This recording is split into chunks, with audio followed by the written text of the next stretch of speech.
Hello everyone. നമ്മൾ discuss ചെയ്യാൻ പോകുന്നത് നമ്മുടെ പേഴ്സണൽ ഫിനാൻസിലെ വളരെ രണ്ട് ഇമ്പോർട്ടന്റ് ടോപ്പിക്സിനെ കുറിച്ചാണ് അസറ്റ്സും ലയബിലിറ്റിയും. അപ്പോൾ യൂഷ്വലി നമ്മൾ സംസാരിക്കാറ് ഇൻകം എക്സ്പെൻസിനെ കുറിച്ചൊക്കെയാണ്. പക്ഷെ വളരെ കുറച്ച് ആൾക്കാർ മാത്രമേ ഇതിനെക്കുറിച്ച് കാര്യമായിട്ട് ചിന്തിക്കുന്നുള്ളൂ. എല്ലാവരുടെ ലൈഫിലും അവരുടെ പേഴ്സണൽ ഫിനാൻസ് അല്ലെങ്കിൽ ഫൈനാൻഷ്യൽ ഡിസിപ്ലിൻ വളരെ ഇമ്പോർട്ടൻ്റ് ആയിട്ടുള്ള രണ്ട് കോൺസെപ്റ്റ്സ് ആണ് അസറ്റും ലയബിലിറ്റിയും. ഒരു സിമ്പിൾ എക്സാമ്പിൾ ചോദിക്കുന്നത് നമ്മൾ വലിയൊരു വീഡിയോ വയ്ക്കുകയാണ്. ഓക്കെ, ഒരു സോഷ്യൽ സ്റ്റാറ്റസിനോട് അല്ലെങ്കിൽ ആൾക്കാർ കാണിക്കുന്നത് വലിയൊരു വീഡിയോയ്ക്ക് ലോൺ എടുത്തിട്ട് അത് അസറ്റ് ആണ് ലയബിലിറ്റി ആണ്. വളരെ സിമ്പിൾ ആണ്.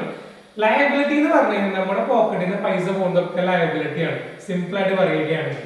അപ്പൊ നമ്മൾ ലോൺ എടുത്ത് വീട് വെക്കുകയാണെങ്കിൽ അതിന്റെ മെയിൻ്റെനൻസ് പ്ലസ് EMI അങ്ങനെ ഒരുപാട് എക്സ്പെൻസ് വരും.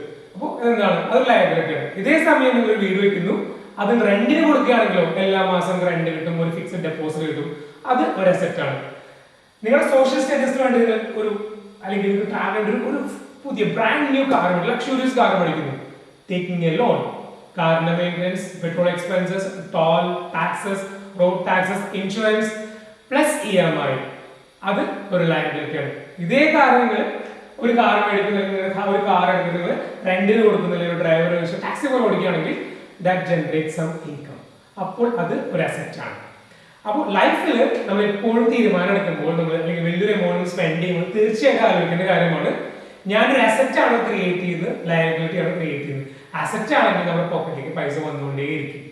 ഓക്കെ, ലയബിലിറ്റി ആണെങ്കിലോ പോക്കറ്റിൽ നിന്ന് പൈസ പോയിക്കൊണ്ടിരിക്കും. അപ്പോൾ റാഷണൽ ഡിസിഷൻ മേക്കിംഗ് ആണ് നമുക്ക് എപ്പോഴും ലൈഫിൽ വേണ്ടത്, rather than emotional decision making. അത്രയുമാണ് ഇന്നത്തെ കോൺസെപ്റ്റ്.